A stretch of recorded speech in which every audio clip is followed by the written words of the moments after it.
Welcome to Dental Unscripted.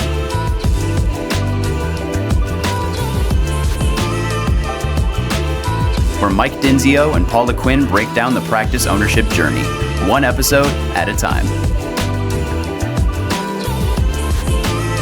Starting up, buying, and running a successful dental practice.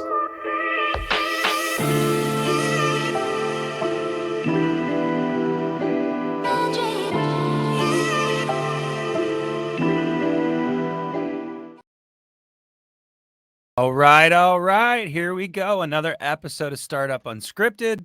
Now Dental Unscripted. We are pivoting to a master brand soon. Stay tuned. Dental Unscripted will be where you're going to find us. But today we are still Startup Unscripted under the Startup Unscripted brand. But today we got a great interview going on here. We're going to talk all things HR, and I'm super jacked because I got a friend of mine on the other side of this microphone. His name's Scott Mueller. Yes. And he's the senior executive at HR for Health, and he is going to be our resource for the next 30 to 40 minutes. So, Scotty, good to see you, man. Hey, good to see you too, brother. I'm digging the background for the folks that aren't watching on YouTube. I'm digging. Scott's got like this, I'm a sophisticated news broadcaster look, and it's super cool. So anyways, buddy, thanks. Welcome to the show. How's it going, man? Yeah, it's going really well. We're busy over here at HR for Health. Most certainly, lots of law changes, some new feature releases, software feature releases.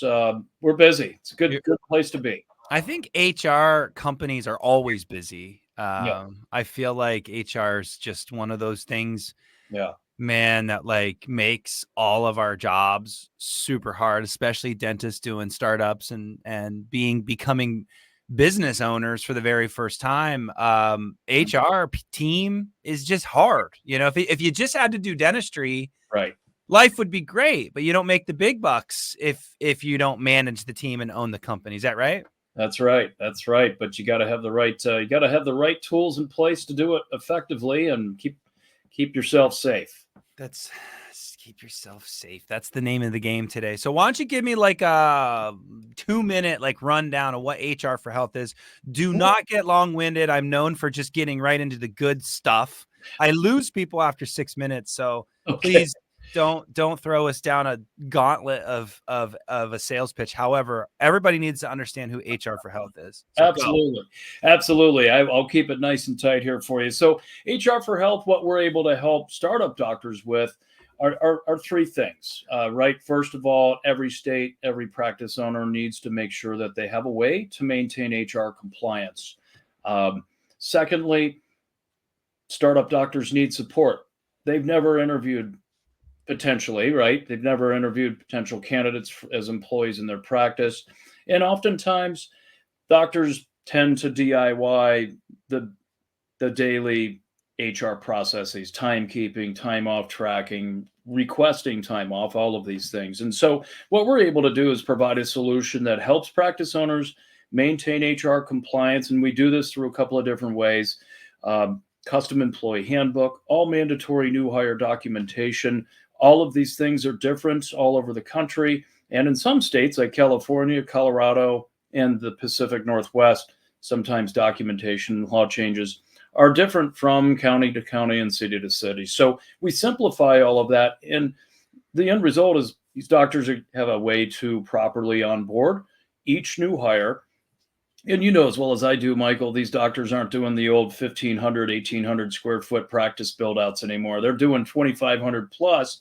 And so the ability to duplicate the onboarding process from one new hire to the next is extremely important so that they're not missing anything. Secondly, we provide support. Our clients will have access to HR support because all startup doctors have questions, whether it's navigating through interviews, onboarding, and we're seeing quite a bit of doctors that are making changes, or making employee changes 60 and 90 days out after a probationary period. These things are not easy to do. And so having the guidance from a true HR, dental specific HR specialist is always helpful. And then third, we're providing fantastic software so that these doctors are able to not DIY timekeeping and time off tracking, right? You're in Seattle. King County is a good example. They've got paid sick leave requirements that are different than the rest of the state, and having a timekeeping element that manages all of this safely gives them proper transparency, and really great optics is helpful. And in combination with the newly added employee scheduling feature we added back in February, that's just kind of scratching the surface, Michael. Timekeeping, performance management solutions, and a payroll. An integrated payroll is one of our products, if you wish, as well. So that's a tight little 2 minutes. Oh, there's the gauntlet we could go down in any path right now, right? Right. But yeah, like, gosh, where to even take this episode? I'm thinking about all of our clients and the crap that they deal with on a daily, yearly, monthly, whatever. Right. My first question queued up is biggest HR issues people overlook. Now, remember, we're talking all startups. Yeah. And, there's HR issues for established practice owners. Oh, yeah. There's different issues for acquisition if you're buying a practice, which is another podcast we have on dental acquisition unscripted. But for startups, what are some of the most overlooked, in your mind, things that our clients, doctors need to think about for HR for a startup?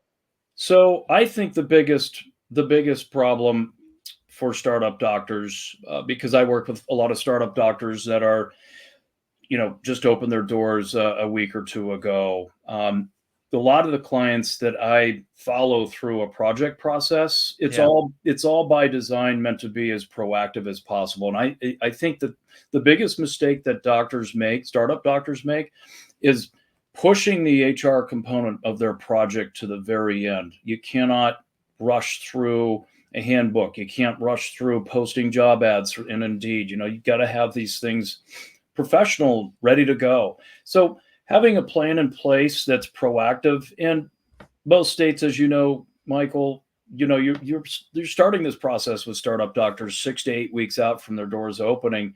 In some states, 10 weeks out. Why? Yeah. Because these doctors all go through a process, as they start doing the telephone interviews. They'll have six great phone interviews. They'll schedule 6 in-person interviews. 4 of them ghost, right? Yeah. And so they all go through this crazy process of ghosting and all of that. So just not thinking about HR soon enough. And I'm thinking like startups, right? Where we're with them from, Mike, how do I even do this, to 3 months into ownership. So we're with the client for a pretty long journey, usually, I don't know, 12, 16 months.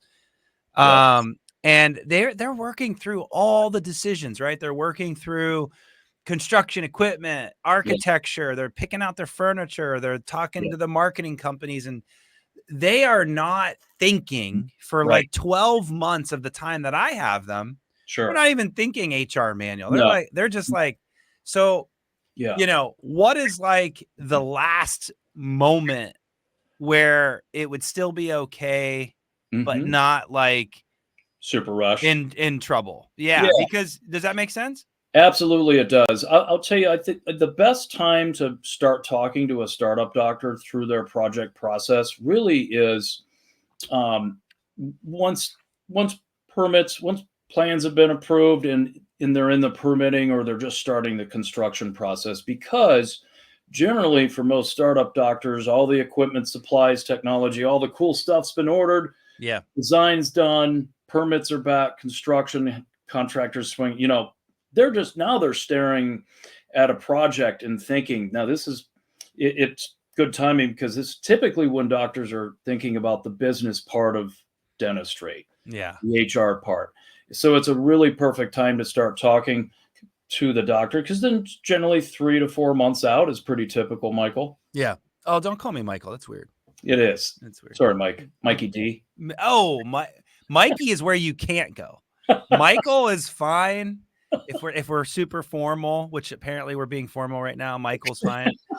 But like the minute you go to Mikey, I'm out. Like I almost just canceled you off the program. We can't do that. We can't do that. No. Maybe you and me on the phone by ourselves. But If anybody calls me Mikey, I might lose it. I might Oh lose boy, please don't. Let's not do this, people. That's hilarious. it. No, I understand why you did. We go way back and have some fun time stories. We But do. and maybe you call me Mikey and that'd be fine. But no, we can't do that again. All right. So all right, let's pivot to the next.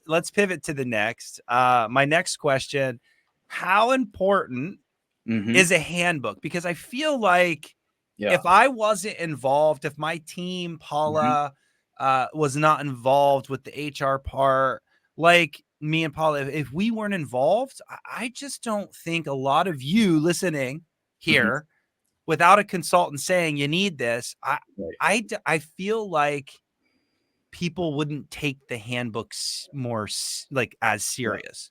Yeah. Is that a real thing? Because Absolutely. we make sure they have a handbook before they open. So how important is it? And do you agree? I'm sure you do, but let's get Absolutely. into it. So it's absolutely essential. It's an absolute essential part of the onboarding process for these new hires. And that's just a part of it, right? The handbook is important for a couple of reasons. One, you got to have a handbook that's an acknowledgement of both state and federal, in some states, county and city. So you got to have a handbook that's an acknowledgement of those labor compliance laws. Wait. Yes. Just right there. Okay. Right. Hold on. You're trying to tell me that the handbook needs to incorporate federal, state, city, and sometimes local laws within the handbook? It just depends on the state. Dude, some states it's a lot of business in your business. It is, and we simplify all of that for our clients, and it's all very state, local, specific. It needs to be. California is the best example, right? Things are different. You mean the worst? You mean the worst example? The worst, I guess it is the worst example. But the best example of how we're able to automate change for clients and simplify, so these doctors aren't caught off guard or have an employee that comes up to them and says, "Hey, did you know the PTO policy has changed, or the PTO laws have changed here in California?" So, but that's just part of it, right? Acknowledgements of labor compliance laws are very important because, some states, for example, are default states when it comes to unused PTO. If you don't have it clearly identified in a handbook as to what goes on with unused PTO, some states it's an automatic payout at the time of separation. So that's just a small example. But then the handbook also, by design, is supposed to take the guesswork out of for each new hire, right? What's the tardy policy? What is vacation policy? What's the threshold before one starts accumulating things like that? You don't want to. The policies aren't secrets, right? You got to have them. You got to have them detailed. That's the handbook. Then you've got job descriptions that go right along with that, and then of course all the mandatory new hire documents. So it's all very essential. Well, you're kind of like leading me to my next question, and that is best practices for onboarding an employee. And I knew, I'm not dumb, Scott. I knew that was going to tee us up right into this conversation. So handbook in itself is like, if I'm just going to like bring this down to my level, it's really just setting a tone with your team so that they know what the rules are of your practice.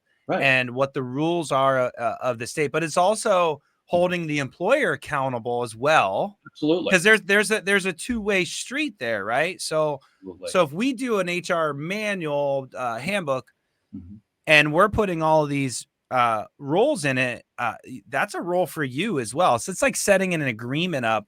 I think that's an important piece because here's my little take on handbook. Actually, I'm going to take that back up. How important is handbook? We're not moving forward until we talk about this, because this is something for me.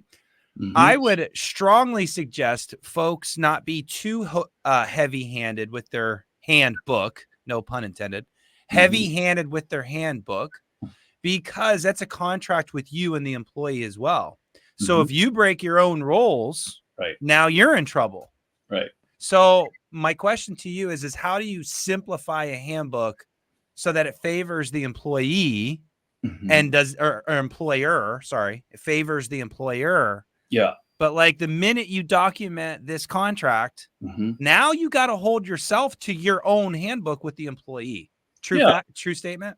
It absolutely. It keeps everybody in line. It keeps everybody straight, which is important.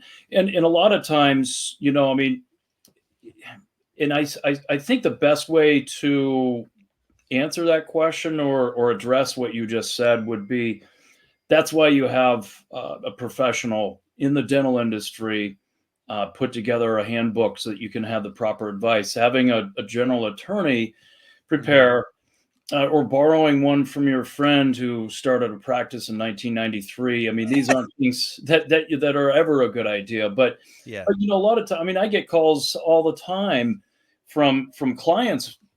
Hey, Scott, I need to know what to do about this particular situation. And my first question is, well, what's it say in your handbook that we have customized for you? And so sometimes, to your point a few moments ago, it's a guide, right? What do I do in this particular instance? So yeah.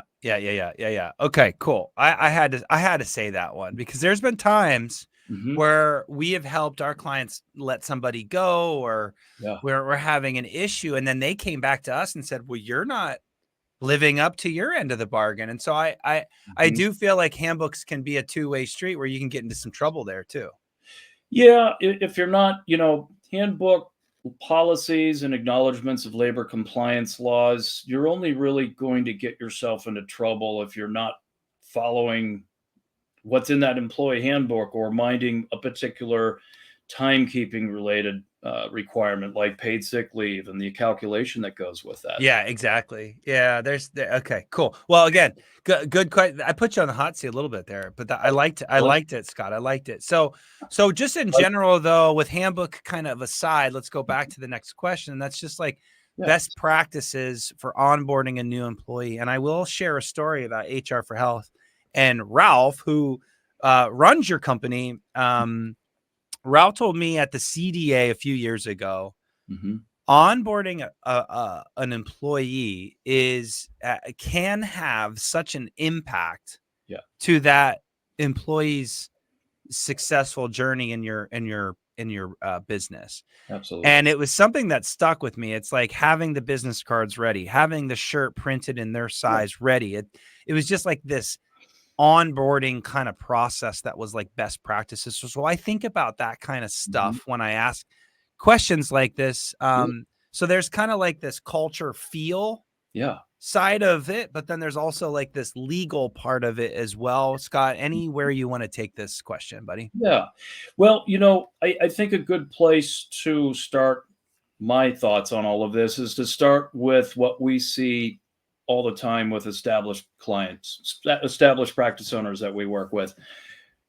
9 out of 10 times, an issue that they're having with a particular employee, whether it's a tardy or an attendance issue or performance or whatever it might be, typically when there's an established prospect that I'm talking to and they're having employee issues, those issues are directly related to how that employee was onboarded. And generally speaking, as you know, most established practice owners, unless they're an HR for Health client, quite frankly, don't have a robust onboarding process. And so an employee that is not performing up to par, maybe didn't sign a job description. Job descriptions are right along with all of the new hire process, right? The job description's purposeful for many reasons. One, it's typically what our clients use to post into their Indeed postings. Yeah. It's important for understanding who it is that's sitting across the table from the doctor. Who are they interviewing? Is this individual going to be able to fulfill that role in the practice, right? Yeah. Can you handle these duties? But it's also very effective long term. It's a great tool for objectively evaluating performance. It's a great tool for managing through milestones. So it's a good career pathing tool. We can talk a lot about the importance of, but it's super important to set the right tone. If you're onboarding your employees, your new hires into your sexy new practice that looks fantastic, why would you half butt this part, right? Yeah. You want to bring your employees in, include them into that culture, and that's the other part, right? Well said. Yeah. Well, have everything ready to go for them. Have everything formalized. Have an offer letter. That's these are all they all work hand in hand together, but having a way to maintain all of this is also important as well. Yeah. Well said, buddy. I think about two things with this kind of conversation, and that is, I think about like a presentation I do. We call it next level ownership, and I've delivered it a few times. And the first slide, the first part of the presentation is all about leadership and setting accountability and follow or roles, agreements, setting the tone for what this person's going to do for you, just being totally dialed on expectations and agreements and all the things that I expect from you. Right. And then it's the accountability part of it afterwards. Right. So that the accountability part, I don't think HR for Health can really help someone. Maybe you guys can, but like the doctors have to do that accountability piece. But if you don't set the expectations and create a job description and create agreements, then there's nothing to hold someone accountable to something. 100%. There's nothing to, right? So 100%. So I think that's I love that's what you said is best practices for onboarding, because too often, we just do a dental assistant ad and they should kind of know what the job is. And so, okay, this is what we do. And they just half-ass it. Right. Well, that sets you up for failure in the future. And so actually that's actually my next question. Failure, and that is how to fire someone. Yeah. And look, like I'm gonna shoot all of you guys straight. This is the real deal right here, and that is, you will probably let someone go within 90 to 6 months of a startup, just like acquisition. Quite frankly, if you jumped over to the other program, because someone didn't do something right, or they're just not cutting it, or they said they could, they said that they could bill, and it turns out they can't. And you're going to have to let someone go based on performance. So since we just talked about setting the tone and the agreements and the job descriptions and then holding someone accountable, now we're trying to hold them accountable.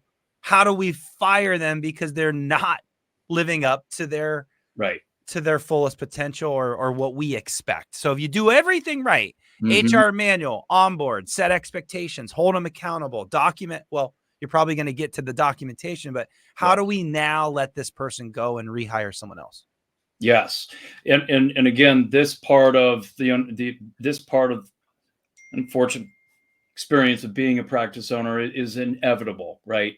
Unfortunately, it's inevitable for every practice owner. And again, it always comes to the onboarding process. You and I always call myself a recovering banker, but for good reason. I say the same thing. We are recovering bankers, no doubt. We are recovering bankers, but part of what we learned over many years in practice finance was you got to look at the unwind of something, right? You got to figure out how to unwind. And the best way to deal with the inevitable is to put everything in writing in the very beginning, to have the job description so that you can objectively hold people accountable to the things they said they could do or have signed off on. Because if you are going to terminate somebody, that's the first part of it, right? You got to have signed handbooks, job descriptions, all the documentation. So that's first and foremost. Have that set up for you. Onboard every new hire exactly the same way. Don't ever skip a step. And then if it comes to that and you have to terminate an employee, one, the whole right to work state, the whole right to work, it's a myth. I mean, there's technically every single state is right to work except for Montana. But What's that mean? What's that mean, right to work? What do you mean?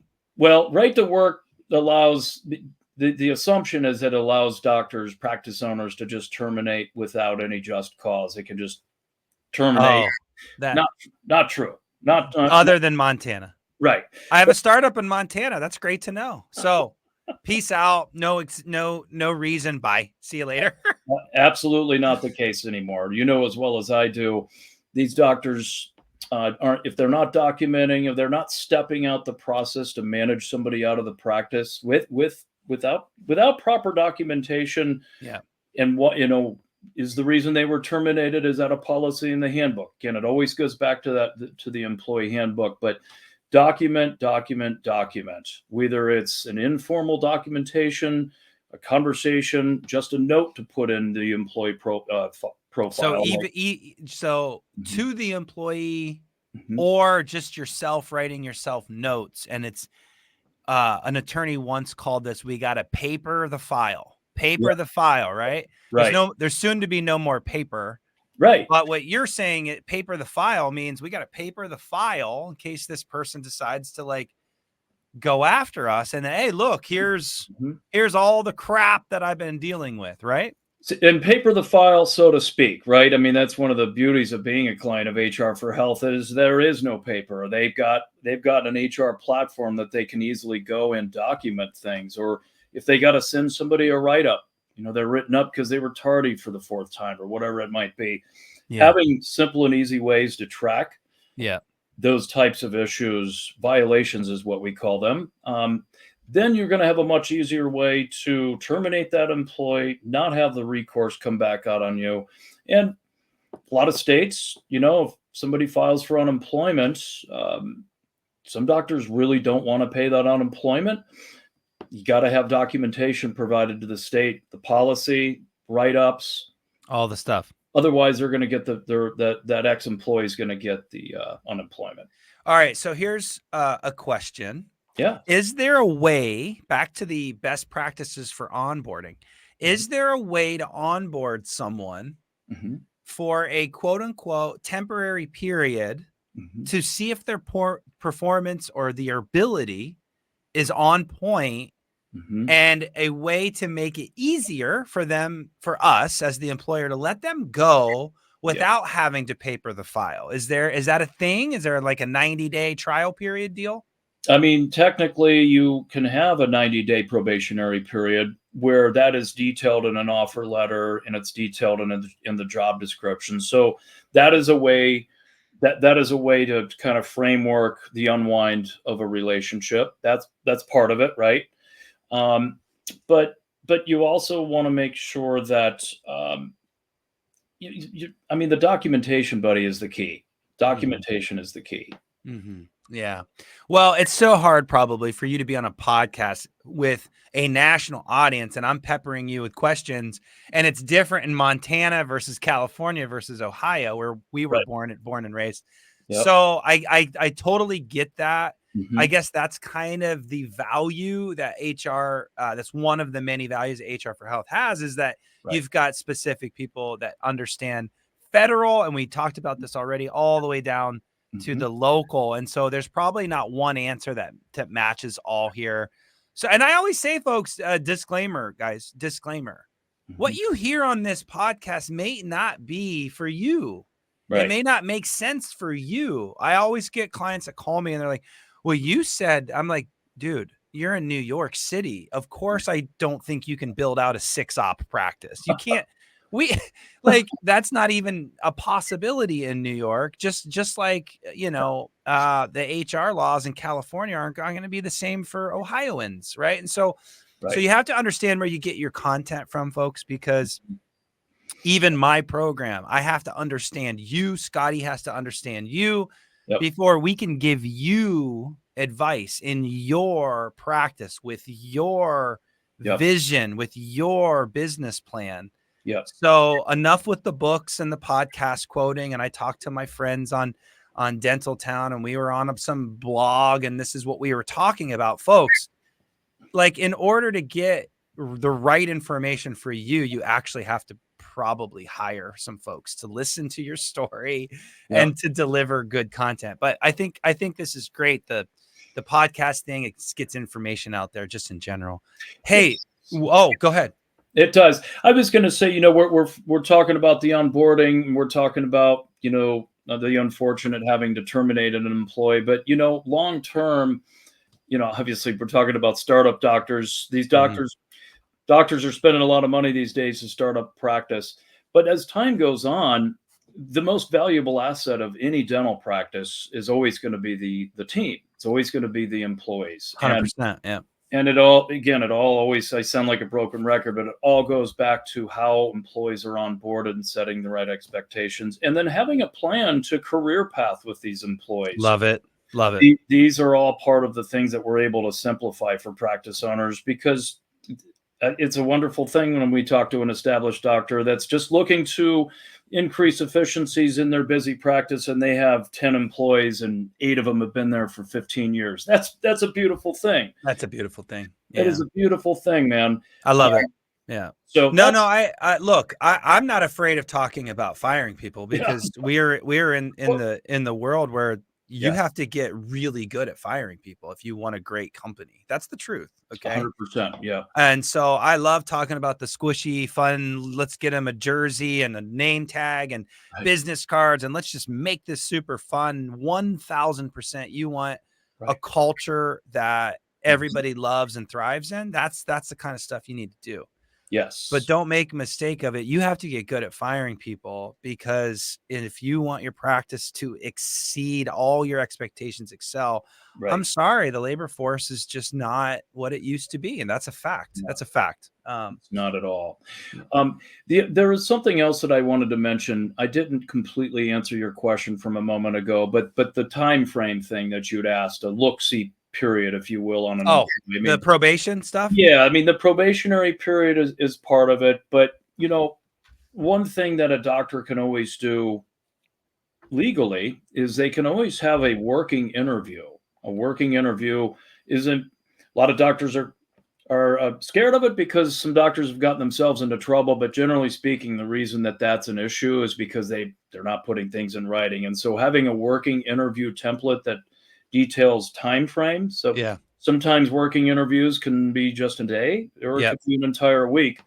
But you got to detail time frame, a beginning and an end, how they're paid, all that stuff. Love it. That's a really great way to see if somebody's going to fit in the practice. And we recommend, if you're going to do that, a day's probably not going to cut it, because maybe not all of the employees are there on that particular Tuesday. So let's have some exposure to this possible new individual with everybody. Love that. Yeah, it's perfect. All right. This is the moment where I let the comments come in with questions. It's kind of a free form, next level kind of ask Scott or HR for Health some questions. Cool. Stefani piped in today, one of our senior front office coaches. She leads a lot of efforts on our side when it comes to the front office. Stefani asked, back to the HR manual, what's the ideal process for amending or making changes to a manual? And I know this is really great value for HR for Health, right? But please answer this as if you have HR for Health or you don't. Just keep it broad. But what's the answer here for Stefani? Yeah. Hi, Stefani. Yeah, that's a great question. If a client's not an HR for Health, if a doctor is not an HR for Health client and they have a handbook and they want to make changes to it, having guidance to make sure that if they're updating a handbook or they're adding a policy, you got to find out, especially if it's kind of a complex or a policy that puts the practice owner in more favor than the actual employee, right? That's where doctors sometimes get in trouble, is they're making up their own policies and they don't have the right advice to make sure that they're safe. Yeah. These are safe policies. And that can get really expensive, as updating a handbook with attorneys, that can cost a lot of money. Yep.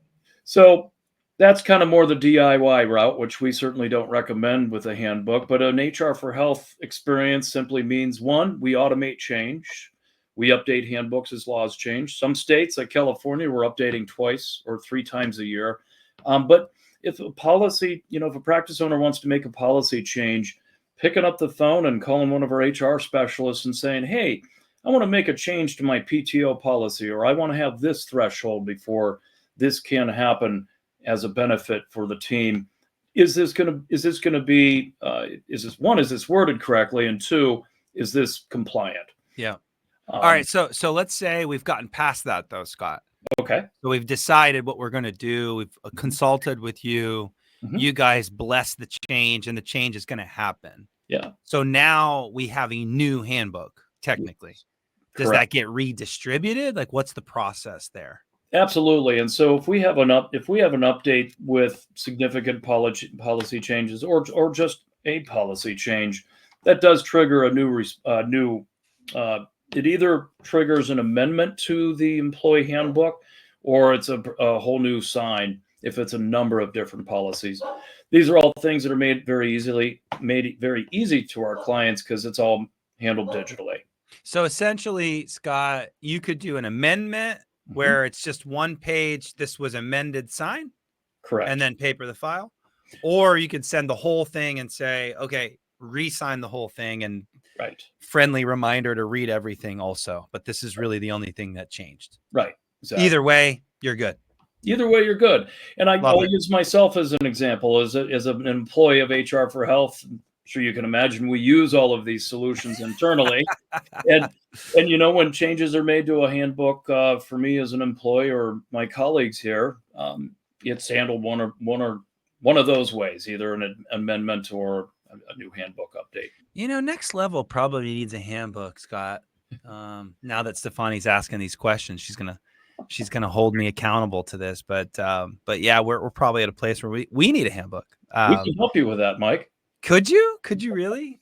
All right, perfect. Well, Scott, today was super fun. I feel like we covered a lot of great things. Yes. Biggest HR issues people overlook. We handled how important a handbook is, best practices for onboarding new employees, which is super huge for startups. And then my favorite, how to fire somebody. It's not my favorite. I'm sounding like a cold-hearted son of a bitch right now, but it's so true, guys. It's so true that you have to actually get good at that. Right. It's in fact, when my startups have to fire someone inside 2 months, it makes me actually happy for one reason, is because so early on they have to do it, and they're going to have to do it 50 more times maybe in their whole career. So it's a great lesson to learn inside the first 3 months that next level is still involved, because now I get to coach them through that person. That's like such a great life lesson, business lesson. Are you with me there? I am, and I'll tell you something else to share with you is that a practice owner being held hostage by a crappy employee is the worst place to be. And every single time, 100% of the time, we're talking to a potential new client where that's going on with one, God forbid, 2 or 3 employees. Yes. It absolutely every single time, the reason they are put themselves in that position is because they have no policies. They don't know how to terminate this employee. And as you know as well as I do, because you've seen it happen many times, it really messes up the practice culture. Oh my God. Oh my God. Like I don't care if you have a rock star in your organization, you get rid of them facts. It's a really hard thing to do.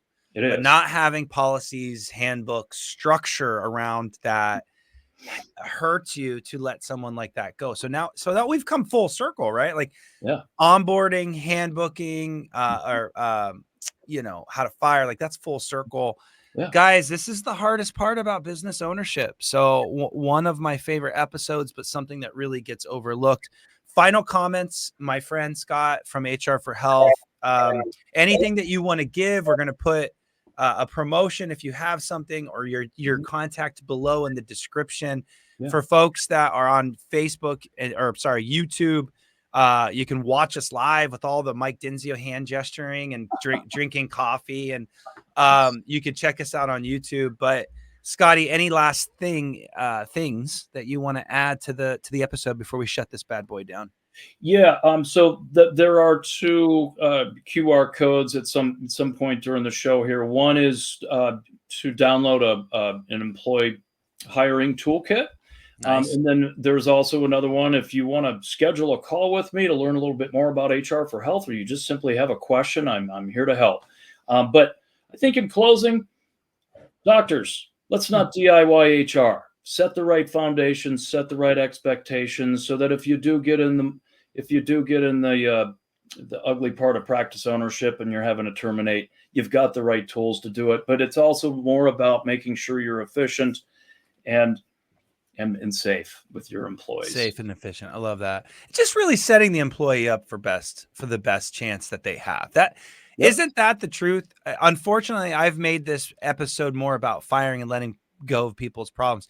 It's more about setting people up for success. Yes. Now you have a safeguard to let them go, but if you haven't done your job in training and setting expectations and job descriptions and agreements on the front end, you haven't done your job for their success. Facts. Well said. Well said. And that's the thing, right? No employer ever hires a new hire with the intention that, well, I hope they only last for a short period of time. The intention is that employee is there to stay and grow with that startup doctor. That's right. Sharing their vision. That's right. 100%. Well, without further ado, my friend Scott, it's always a pleasure. Folks, please, please, please follow us.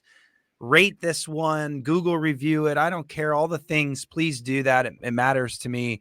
And another friendly reminder that we are switching both programs, Startup Unscripted and Dental Unscripted, Dental Acquisition Unscripted, to one house, one brand called Dental Unscripted. It'll be one program, and it'll have all the startup, acquisition, and practice management stuff.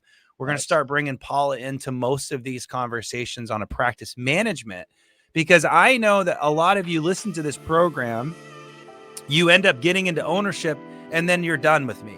The truth is we have a whole team that helps post-close and running your business, and you guys need great content too. So we're going to bring the whole house into one called Dental Unscripted. You can check us out on dentalunscripted.com. Nice. But again, everybody, thanks so much for participating, being part of the program. And without further ado, let's shut this bad boy down. See you later, Scott.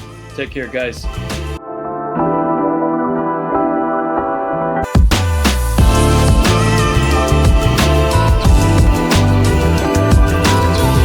Thanks for listening. Let us know how you like the show. Rate us on Apple and Spotify. Subscribe and follow for more.